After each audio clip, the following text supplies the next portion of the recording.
Welcome back to Zeno Page Builder. Today we are going to learn how to use the block image element. The block image element is a mini element which shows the image for a blog post on the page.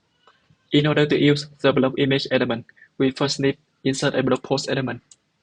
Select the blog post to show. By default, the blog post element has some mini elements inside a blog image, blog title, blog summary, and blog read more. Let me remove the default blog image element. Then I can insert a blog image element into the blog post. It looks like this. Let's walk through the options the blog image element has to offer. First, we have blog post option that we can select the blog post to show. Here you can adjust image resolution.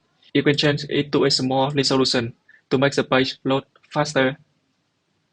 Down here you can adjust the width. Let's say I want to set it to 60%. And the height, by default it is auto. I can set it to, for example, 300 pixels. The image is scaled, so I will set the width to auto, and it looks like this. If the width is less than 100%, for example 60%, then I can align the image to the left, to center, or to the right. We can adjust the image border radius. You see the curved corner here, and apply a filter for it, to blur, to grayscale, to hue rotate, invert, sepia, adjust brightness, contrast, and saturate.